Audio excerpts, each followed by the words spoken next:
Are Chinese phones out-innovating Apple? Well, this is the Oppo Find X6 Pro, and it has some incredibly impressive specs. And today, we're gonna check out and compare everything to see, does the real-world usage actually match up to the specs? This thing has a 5,000 milliamp hour battery, and it comes with a 100-watt charger, which can charge to 100% 3 times faster. And as far as wireless charging, it is more than 3 times faster compared to the iPhone. And that is one thing I wish the iPhone did faster. Design-wise, the biggest standout is that massive camera bump. If you think the iPhone sits high off the desk because of its camera bump, look at this thing. It is crazy.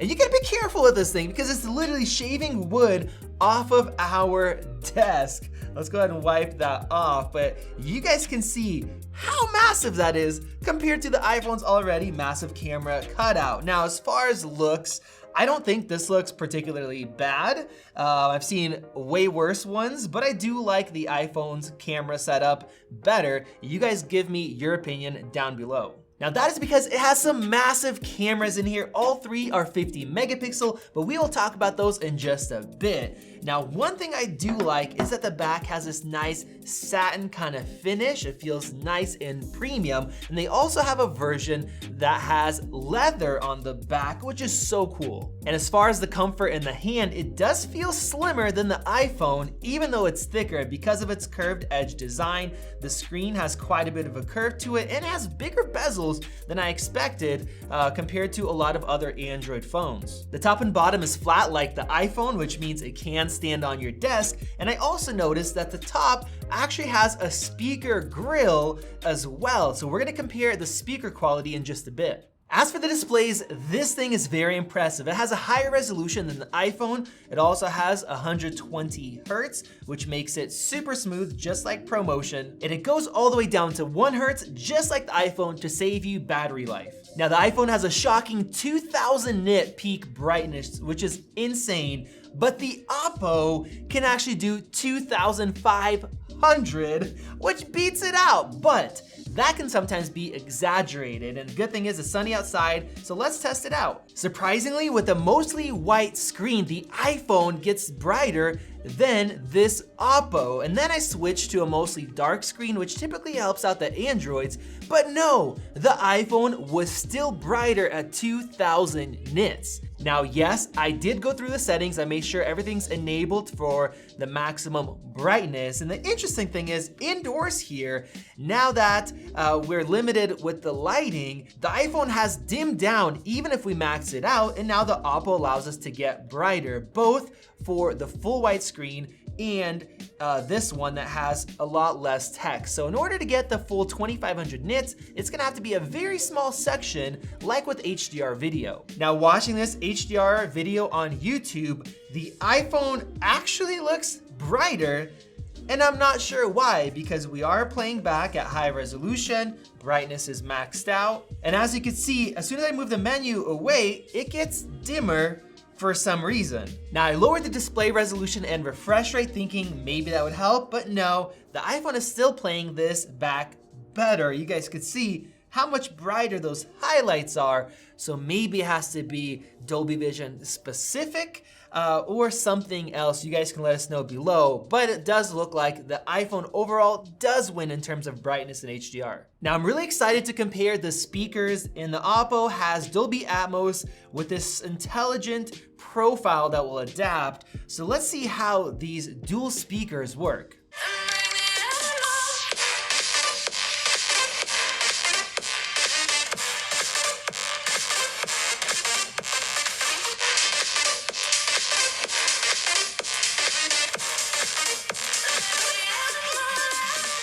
Now, the Oppo definitely sounds good, and it might be slightly louder in the high frequencies, but the iPhone has better bass. And with that, the one thing I noticed that you might not through YouTube is the iPhone has a nice even sound on both sides, whereas the Oppo, even with this cutout right here, you definitely hear a lot more volume from that bottom speaker, so it's not as immersive. And now let's get into performance. One interesting thing about the Find X6 Pro is that it has 12 gigs of RAM compared to 6, but it showed up as 16 because you can actually expand your RAM all the way up to add an additional 8 using the internal storage. So I wanted to test out just how fast is the 256 gig SSDs with this one compared to Apple. So let's run this. Holy moly, that is a huge difference. Now I do have more stuff on the iPhone and you guys see the full specs here, but the read speeds are more than twice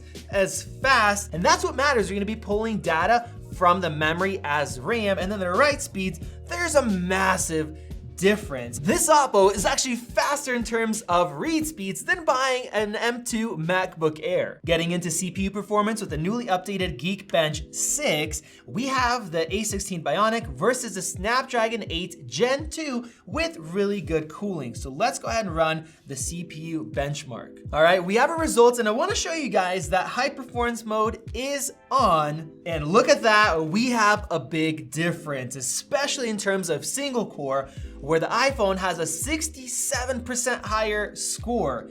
That is crazy. And in terms of multi-core, we have about a 22% difference in favor of the iPhone. So both are 4 nanometer, but the iPhone is still the champ. Now, what about graphics performance? This is where that new Snapdragon should be very good. I'm gonna run the compute benchmark. So many apps now are using graphics to do the processing. And wow, the iPhone smokes the Oppo in terms of compute, both Vulkan and OpenCL. Now, I think that this might not be cross-compatible. I'm really not sure because the results are very, very low. So let's go ahead and close that and let's do a gaming test with 3D Mark's Wildlife Extreme using the unlimited mode. That way, there is no difference in terms of resolution. The Oppo is so much faster at loading this up. It is crazy. And look at that, the Oppo takes the win, 21.5 frames per second compared to 17.8, about 22% faster, and it has better cooling as well. So if you're into gaming, this thing does take the win. Now, what about these cameras? The iPhone has one camera that's 48 megapixel and the rest are 12, while the Oppo, all 3 on the back are 50 megapixels, which I really appreciate. And then on the front, we have 12 megapixel compared to 32. Let me know which one looks better to you, but zooming in here, I do see more detail on the Oppo shot. Now, Oppo says there is no main camera. They're all identical, great quality, but the standard wide lens has a 1-inch sensor, which is huge, so it should do a great job in low light. I took a shot of Vadim right here. Let me go into his face. You guys let me know, which one do you think looks better in a low light situation? Is just all the stacking Apple does or the larger sensor? Now here's a shot outside. We have 48 megapixels compared to 50. I did have high res mode turned on and it looks like the iPhone shows quite a bit more detail than the Oppo at 50 megapixel mode. As for the ultra wide, the iPhone can only do 12 megapixel compared to 50. I see the Oppo has a lot more flaring. And zooming in here, honestly, I am not seeing a lot of extra detail that you would expect. I do like that this ultra wide shot of Vadim has a better white balance, is not as warm, but as far as HDR,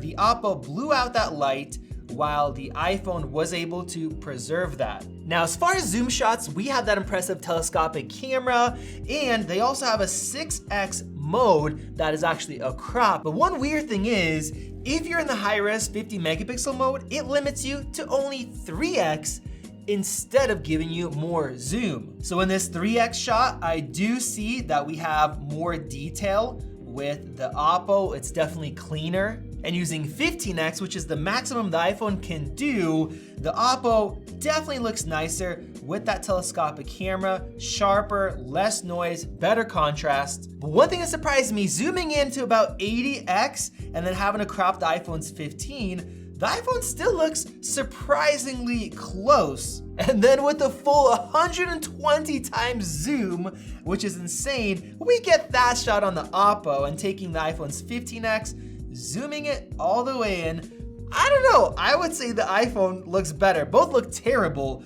but this does not look like it's usable 120x. Looks bad. So I'm really surprised by the iPhone's deep fusion technology that it beat it out in a lot of those. You guys let me know your thoughts on those photos, and if you guys want us to do a blind camera comparison with the Oppo, the iPhone 14 Pro Max, and the S23 Ultra. You guys can hit that like button, comment below if you guys want us to make one of those. So to answer the original questions, are Chinese smartphones out innovating Apple? Well, the specs are definitely impressive, and I would love to have faster charging, especially faster wireless charging. And since Apple charges us $100 to upgrade the storage to 256, it should be faster. But with that said, in a lot of different ways, the iPhone still beats it out. Their ability to have great software for the cameras, deep fusion, and their ability to make their own chips and optimize their hardware together. And of course, we have the dynamic island, which is also unique. They are still keeping up and doing a great job, but you let me know your thoughts down below. Click that circle above to subscribe. Check out one of those videos right over there. This has been Max, and I'll see you in the next one.